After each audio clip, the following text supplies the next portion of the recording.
இன்னைக்கு நமக்கு இருக்கக்கூடிய பிரதமர் 10 ஆண்டுகளாக அவர் ஒரு பேட்டி கொடுத்து பத்திரிகையாளர்களை சந்தித்து ஒரு பேட்டி எப்படி இருக்கணும் அப்படின்னு நீங்க சொல்றீங்களே. பிரதமர் ஆன பிறகு சில பேட்டிகளை திரு நரேந்திர மோடி அவர்கள் கொடுத்திருக்கிறாரு.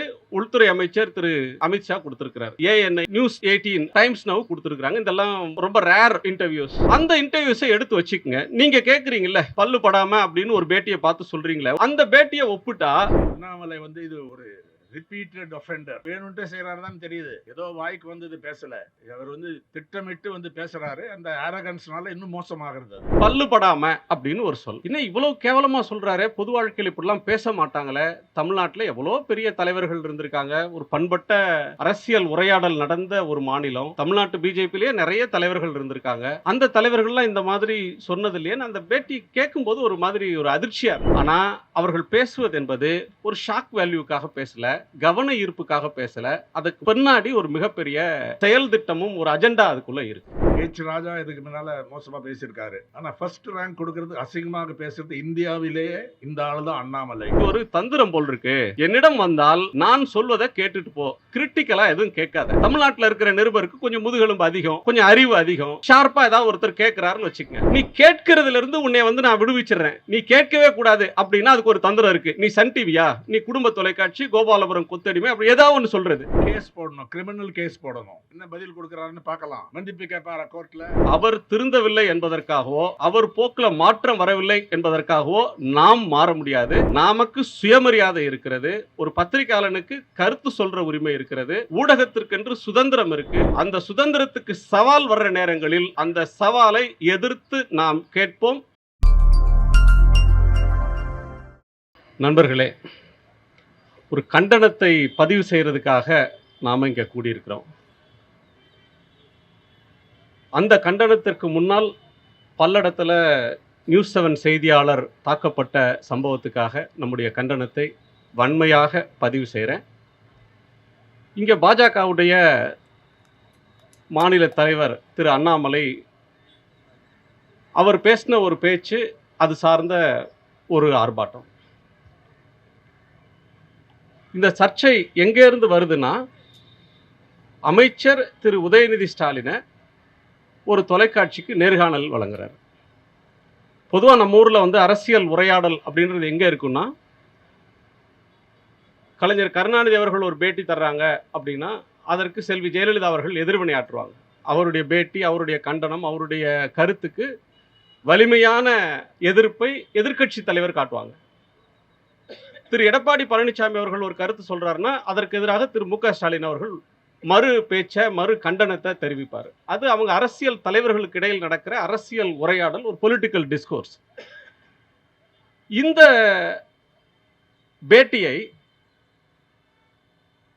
திரு அண்ணாமலை எப்படி கொச்சைப்படுத்தினார் அப்படின்னு சொன்னா, பேட்டி தந்த அரசியல் தலைவரை விட்டுட்டாரு.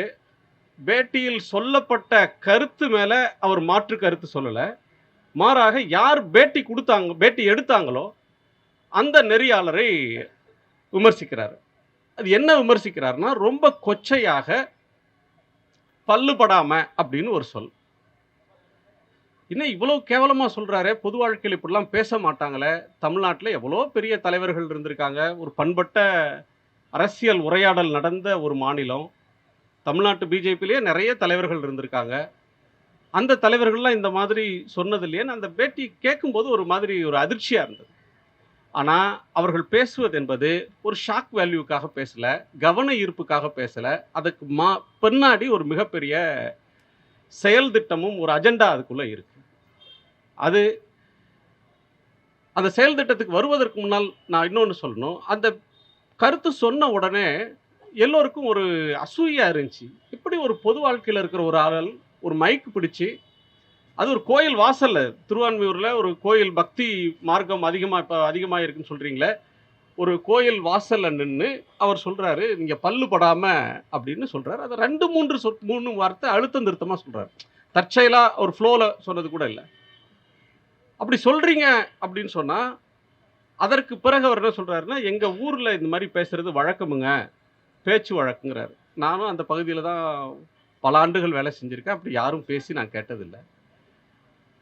இது தமிழ்நாட்டில் பிஜேபியினுடைய தலைவராக இருந்த திரு சிபி ராதாகிருஷ்ணன் அவர்கள் இப்போ கவர்னராக இருக்கிறாங்க.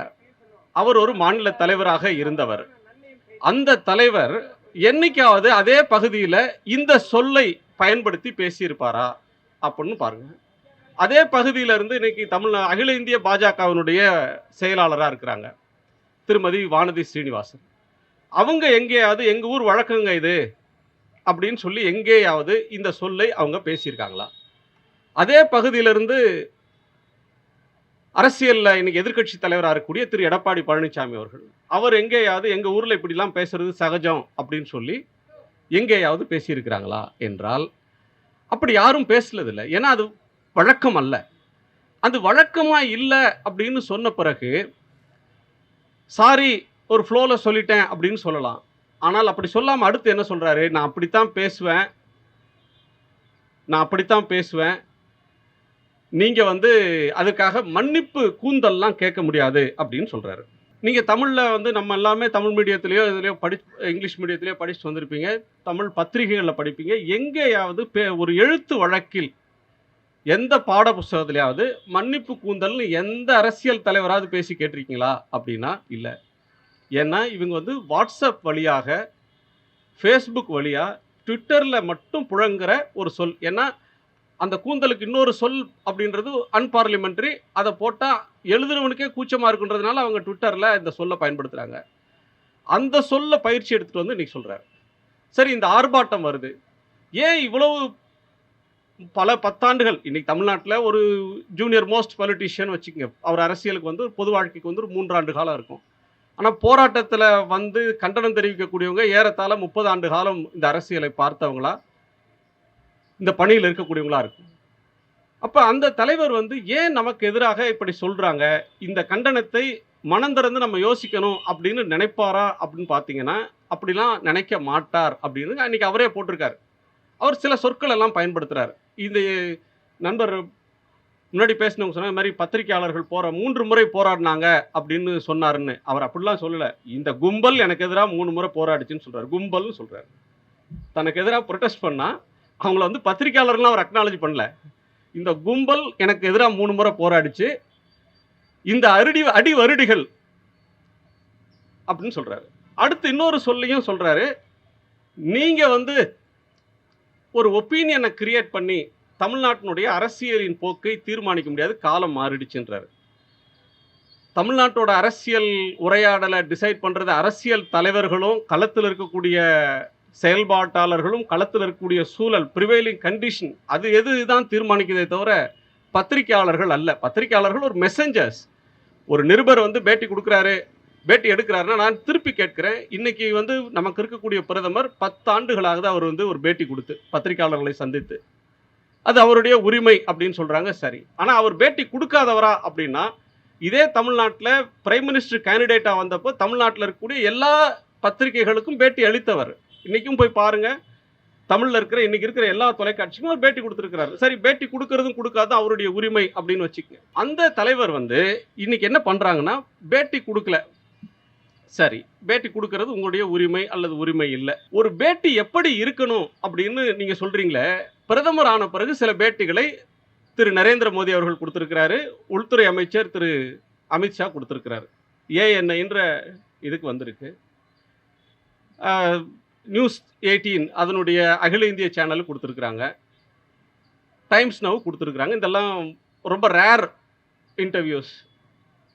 அந்த இன்டர்வியூஸை எடுத்து வச்சுக்கோங்க. நீங்கள் கேட்குறீங்கள பல்லு படாமல் அப்படின்னு ஒரு பேட்டியை பார்த்து சொல்கிறீங்களே, ஒரு ஃபார்மில் இப்படி தான் இருக்கணும்னு சொல்கிறீங்களே, அந்த பேட்டியை ஒப்பிட்டா யாராவது அரசியல் தலைவர்கள் யாராவது அதை விமர்சிச்சாங்களா? Media critics விமர்சிச்சிருக்காங்க. இன்றைக்கும் சொல்கிறேன், ஊடகங்களை விமர்சிப்பதற்கு மக்களுக்கு உரிமை உண்டு, நேயர்களுக்கு உரிமை உண்டு. ஊடகம் பாதை தவறுகிற போது தன் கடமையை செய்ய தவறினால் அவர்களை கேட்கிற உரிமை நேயர்களுக்கு இருக்குது, சுட்டி காட்டுற உரிமை நேயர்களுக்கு இருக்குது. அவங்களே நிராகரிச்சு போடுவாங்க. ஒரு பேட்டி ஒரு ஸ்டாண்டர்டாக இல்லை அப்படின்னா மக்கள் நிராகரிச்சிருவாங்க.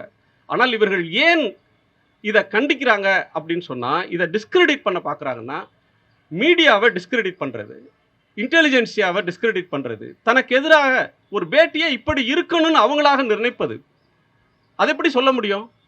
ஒரு பேட்டி இப்படி இருந்து, அல்லது ஒன்று என் பக்கம் இரு, இல்லைன்னா உனக்கு முகமே இருக்கக்கூடாது.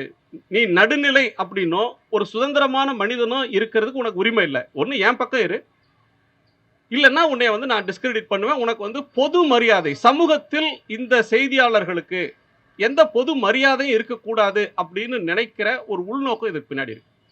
முத அவருடைய பேட்டிகள் வந்தபோது அதிகமான தாக்குதலுக்கு நாங்கள் ஆளானோம்.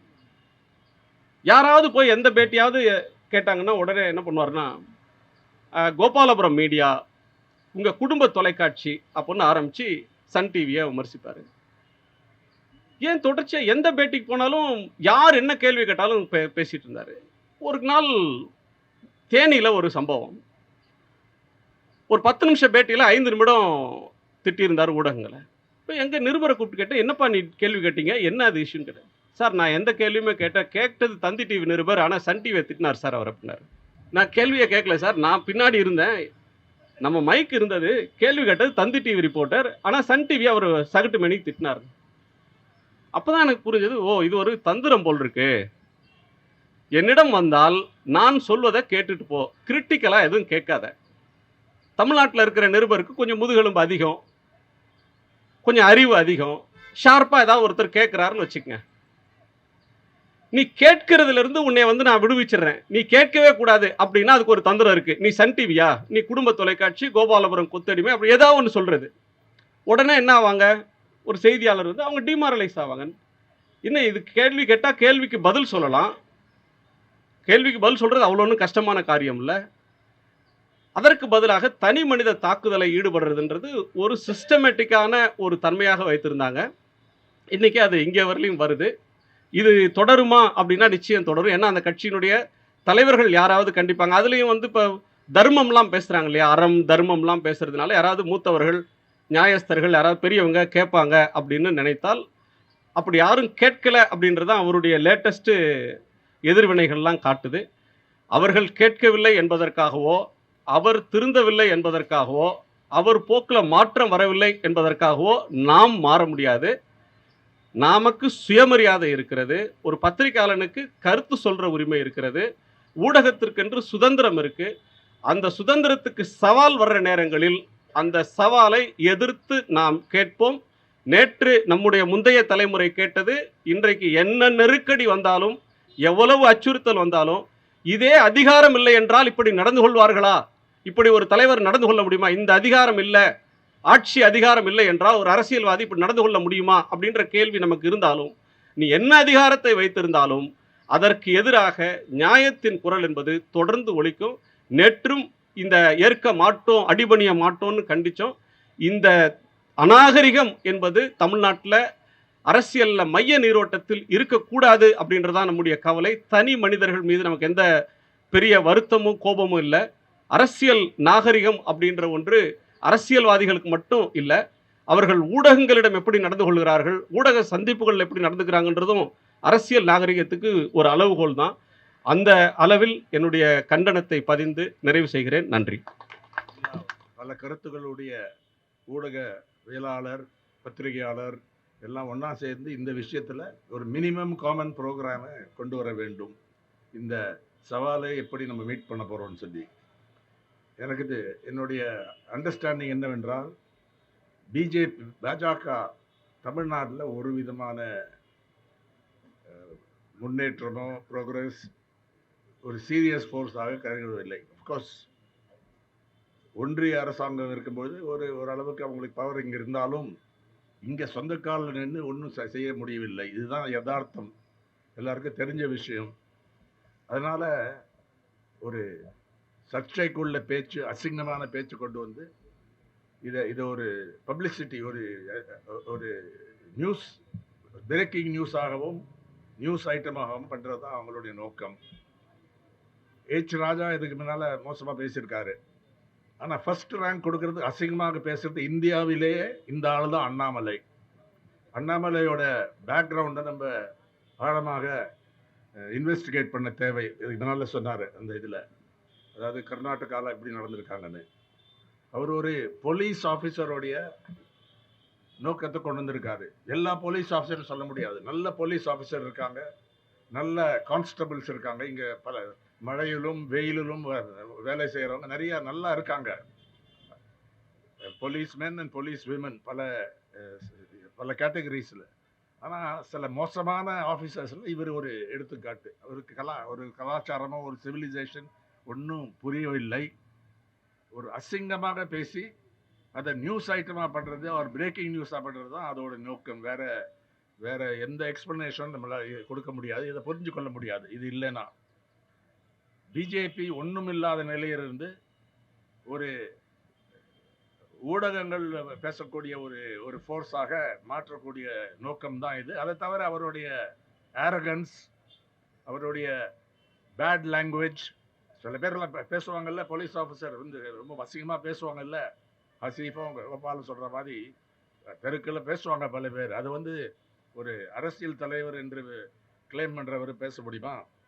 இதுதான் அதோடைய நோக்கம். நான் பல பவர்ஃபுல் லீடர்ஸ் பார்த்துருக்கேன். முதலமைச்சர் ஜெயலலிதா அவங்களோட எங்களுக்கு ஒரு பெரிய முரண்பாடு ஏற்பட்டது, ஒரு பெரிய சர்ச்சை ஏற்பட்டது, ஒரு போராட்டமே நடந்தது 2003 இதில். அதாவது 5 பேர், எங்கள் எடிட்டர் உள்பட 5 பேரை வந்து அசம்பிளியில் ப்ரிவிலேஜ் மோஷன் போட்டு அரெஸ்ட் பண்ணுறதுக்கு வந்தாங்க. யாரும் கிடைக்கல, அங்கே ஒரு ரிப்போர்ட்டர் இன்க்ளூடட், யாருமே போலீஸ் வலையில் உழலை. அப்புறம் அப்போ என்ன நடந்தது? ப்ரெஸ் கிளப்பில் ஒரு பெரிய கூட்டம் நடந்தது. முக்கியமாக சொல்லணும்னா பிஜேபி தலைவர்களும் கூட வந்து அதில் பங்கெடுத்தாங்க. இன்னைக்கு அண்ணாமலை போக்குக்கு நேர்மாறாக அன்னைக்கு இருக்கக்கூடிய, அஃப்கோர்ஸ் இதில் எல்லா கட்சிகளும் வந்தாங்க அப்பார்ட் ஃப்ரம் ஜேர்னலிஸ்ட். அந்த இதில் வாஜ்பாய் அவர்களை பார்த்துருக்கேன், நான் அத்வானி அவர்களை பார்த்துருக்கேன். அவங்களுடைய ப்ரோக்ராம் எங்களுக்கு பிடிக்கவே பிடிக்காது. அது கடுமையாக எடிட்டோரியலைஸ் பண்ணுவோம், ஆர்டிகிள்ஸ் போடுவோம். நானே எழுதியிருக்கேன் இவங்க ரொம்ப டேஞ்சரஸ்ன்னு. ஆனால் அவங்கள பார்க்கும்போது ஒரு மரியாதையோடு நடத்துப்பாங்க. குறிப்பாக அத்வானி அவர்கள் இந்த ரத் யாத்திரா நடத்துவது பல மோசமான செயல்லாம் நடந்திருக்கப்போ. ஆனால் பத்திரிகையாளரோட பேசும்போது என்ன மட்டும் இல்லை, ஈவன் ஒரு ரிப்போர்ட்டர், கரஸ்பாண்டன்ட், பல பேரோட, எங்கள் பியூரோ சீஃப் டெல்லியில் எல்லாரோடையும் ஏன்னா அவங்க ஒரு கலாச்சாரம் உண்டு. Whatever other problems are there. அதே மாதிரி வாஜ்பாய் பிரதமராக இருக்கும்போது ஹிந்துவுடைய 125th செலிப்ரேஷனுக்கு இங்கே வந்தார். அவர் என்ன ஃப்ரெண்ட்லி மீடியாவா? அது அன்னைக்கு பயங்கரமாக அந்த இதை எடிட்டோரியலில் எதிர்த்தக்கூடிய ஒரு பத்திரிகை. இது நானே அதை செய்திருக்கேன், பல பேர் வேறு சில பேரும் அந்த மாதிரி எழுதியிருக்காங்க. அவங்க செய்கிற நல்ல செயலை பற்றி அதுக்கு பப்ளிசிட்டி கொடுப்போம், அதை ஆதரிப்போம். அதுதான் பத்திரிகையுடைய ஊடகங்களுடைய தர்மம் என்று சொல்லலாம். இப்போ இங்கே வந்து ஜெயலலிதா சுப்ரீம் கோர்ட்டில் போய் ஒரு ஸ்டே வாங்கிட்டோம். ஒரு பெரிய ஆர்ப்பாட்டம் நடந்தது. என்ன செய்தாங்க? ஷீ ரிட்ரீட்டட். எல்லா கேஸையும் விட்ரா பண்ணி அந்த ரெசல்யூஷனை விட்ரா பண்ணி இது பண்ணாங்க. ஆனந்த விகடனுடைய என்னுடைய சிறந்த நண்பர் பாலசுப்ரமணியம் அவர்கள், பன்னீர்செல்வம் சொன்னார், அவர் வந்து அரெஸ்ட் பண்ணும்போது ஒரு பெரிய எதிர்ப்பு ஏற்பட்டதுக்கு உடனே ரிலீஸ் பண்ணிட்டாங்க. அந்த இதில் அன்னைக்கு பல கொள்கை உள்ள இவங்கெல்லாம் வந்து ஆதரிச்சாங்க. சோ ராமசாமி வருவார், சாதாரண இந்த ஒர்க்கிங் ஜேர்னலிஸ்ட் வருவாங்க. எல்லாம் சேர்ந்து ஒரு யூனிட்டியோட செயல்பட்டதுனால தான் அந்த வேகம் கிடைச்சது அந்த எதிர்ப்புக்கு, அந்த இயக்கத்துக்கு. அதனால என்ன சொல்ல வரேன்னா, இது ஒரு எக்ஸப்ஷன், மோசமான எக்ஸப்ஷன். இந்த இதில் அண்ணாமலை வந்து இது ஒரு ரிப்பீட் ஒஃபெண்டர். இந்த இதில் புரியவில்லை, அதனால வேணும்ட்டே செய்கிறாருதான் தெரியுது.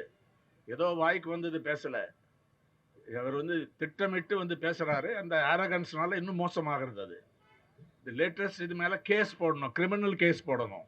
இந்த லேட்டஸ்ட் ஸ்டேட்மெண்ட் வச்சு என்ன பதில் கொடுக்குறாருன்னு பார்க்கலாம். மன்னிப்பு கேட்பாரா கோர்ட்டில்? ஆனால் அது செய்ய வேண்டியது அந்த இண்டிவிஜுவல் தான் செய்ய முடியும். கார்த்தியும் எனக்கு ஃபோன் பண்ணார், நான் அவர்கிட்ட சொன்னேன், இதை பற்றி யோசிக்கலாம், லாயர்ஸ் கேளுங்கன்னு சொன்னேன். இந்த இதில் அவரால் வர முடியல. அதுக்கு நான் தான் காரணம், ஏன்னா நான் ஊரில் இல்லை. அதனால ஹசீஃப் அவர்கள் எல்லாரும் வரக்கூடிய அவர் வர முடியல, அந்த டேட்டை மாற்றினார். அதனால நான் அதை ஒத்துக்கொள்கிறேன். என்னால் தான் கார்த்திகை செல்வன் இங்கே வர முடியல. இதில் இப்போ சோஷியல் மீடியாவில் ரொம்ப மோசமாக எழுதுகிறாங்க. பல இதில் ட்விட்டர், ஃபேஸ்புக், இன்ஸ்டாகிராம், அது மேலே அவங்க மேலே ஆக்ஷன் எடுக்கிறது இல்லை.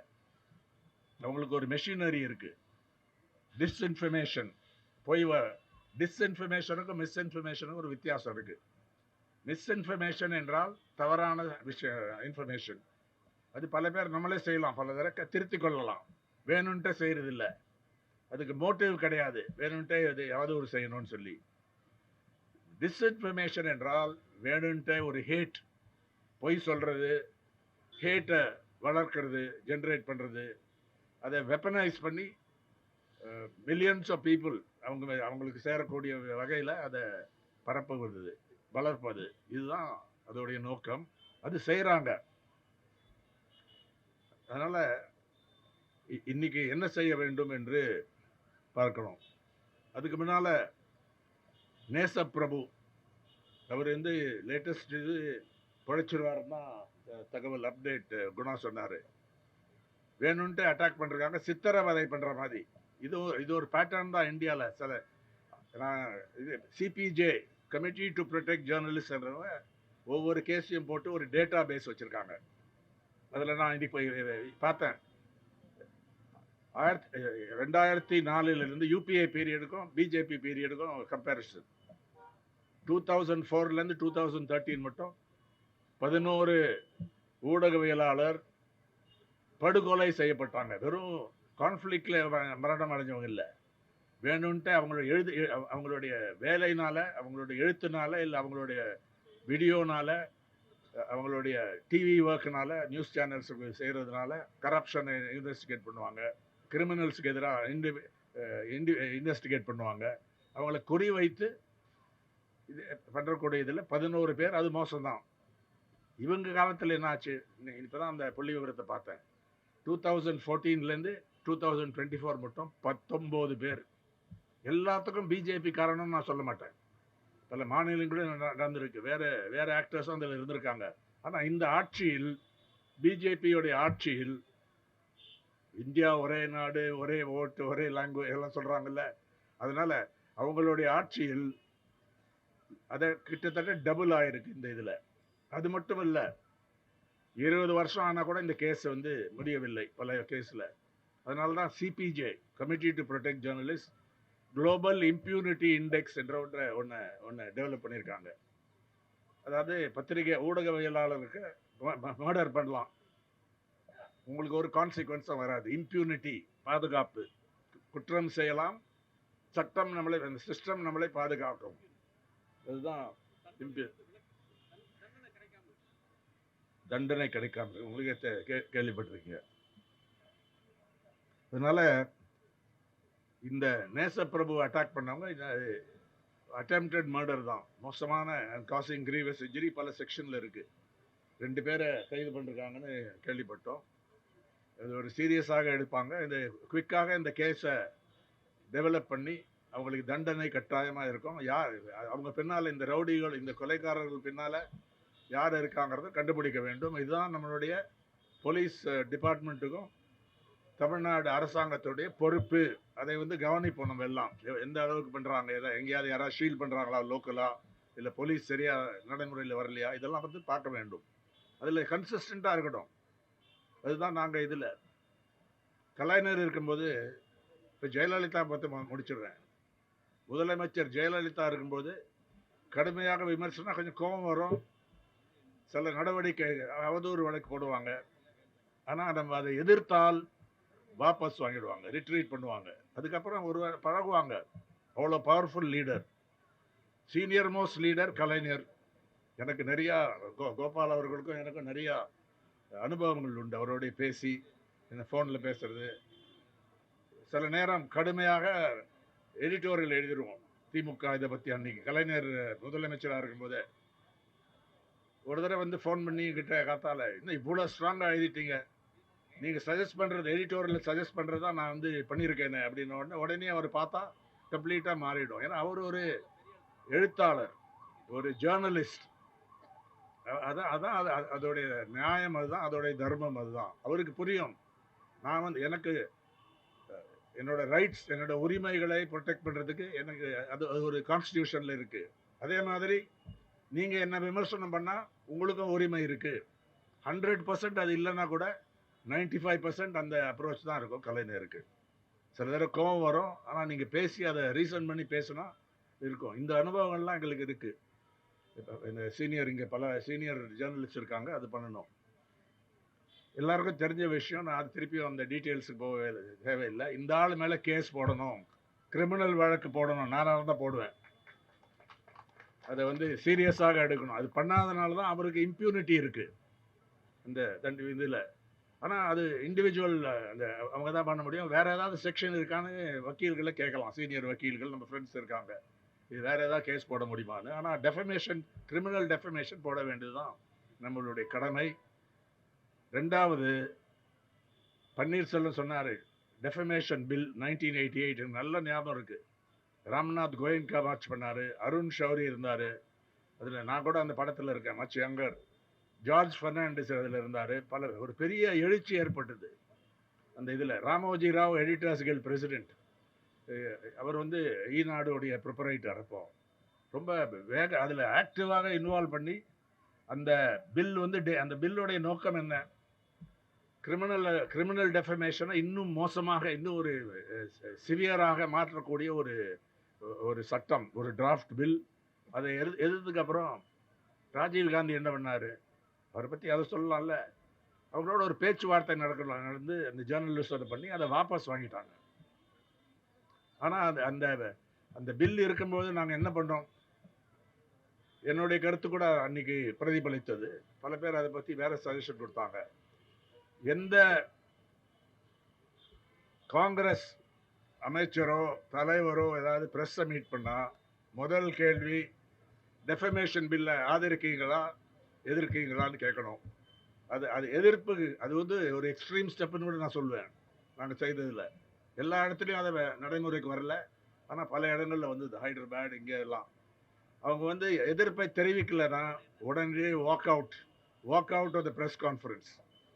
உடனே அது ஒரு முக்கியமான, அதுக்கு ஒரு பங்கு உண்டு அந்த பில்லை வந்து டிஃபீட் பண்ணுறதுல. அதனால் இன்றைக்கி என்ன பண்ண வேண்டும்னு கேட்டால் சிம்பிள், அண்ணாமலைக்கு பப்ளிசிட்டி கொடுக்கக்கூடாது. அது ஆக்சிஜன், அந்த மாதிரி ஒரு எக்ஸ்ட்ரீமாக பேசுகிறவங்களுக்கு ஆக்சிஜன் என்ன, பப்ளிசிட்டி. முன்ன வந்து பல பேர் சொல்லுவாங்க டெரரிசம் இருக்கும்போது டெரரிஸ்ட்டை பார்த்து நீங்கள் அதை அவங்கள இன்டர்வியூ பண்ணியோ இது பண்ணோம்னா அது கண்டிக்கும். So stop them of oxygen சொல்லுவாங்க. இவர் என்ன டெரரிஸ்ட்னு சொல்லலை, ஆனால் ஒரு எக்ஸ்ட்ரீமிஸ்ட் அப்படி தான் நடக்கிறாரு. அதனால அவருக்கு அந்த ஆக்சிஜனை கொடுக்கக்கூடாது. வழிக்கு வருவாரா, இப்போ வந்து அவர் வந்து நம்ம பிஜேபியிலேருந்து நீக்கணும்லாம் நம்ம கேட்கல. அதெல்லாம் நம்ம விஷயம், நம்மளுடைய பிஸ்னஸ் இல்லை.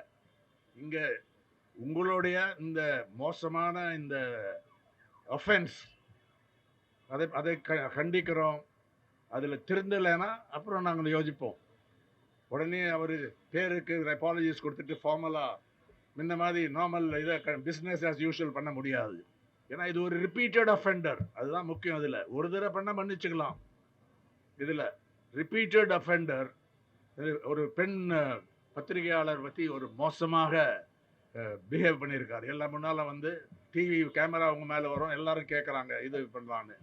அது ஒன்று குரங்குன்னு சொன்னது, அப்புறம் அசிங்கமாக பேசுனது லேட்டஸ்ட்டு. அதனால் இதை செய்ய வேண்டும்.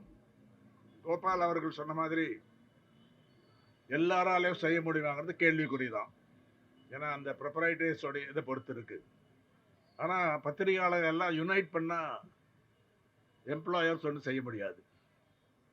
இந்த இதில் பர்டிகுலர்லி சீனியர் பத்திரிகையாளர் செய்தால் ஆர் கம்ப்ளீட்டாக இது பண்ணலன்னா கூட ஒரு காலகட்டம், ஒரு டியூரேஷனுக்கு அதை செய்யலாம். முதல்ல ஆரம்பித்து அடுத்த 6 மாதம் அண்ணாமலைக்கு ஒரு பப்ளிசிட்டி கொடுக்கக்கூடாது, ஆக்சிஜன் கொடுக்கக்கூடாது அப்படின்னு நடைமுறையில் ஒரு தீர்மானம் இது பண்ணோம்னா, ஈவன் இஃப் 50% or 60% or 70% அதை நடைமுறைக்கு வந்தால் அது வந்து வெற்றி தான் என்று நினைக்கிறேன்.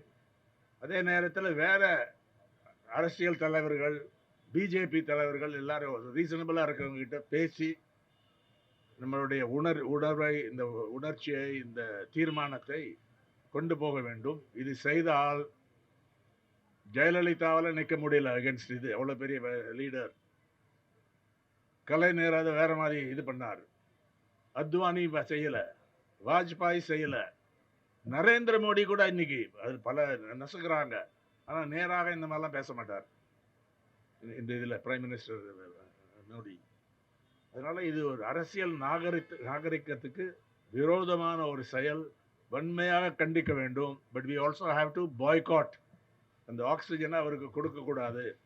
செய்தால் நாளைக்கு என்ன செய்கிறாருன்னு பார்ப்போம். தேங்க்யூ.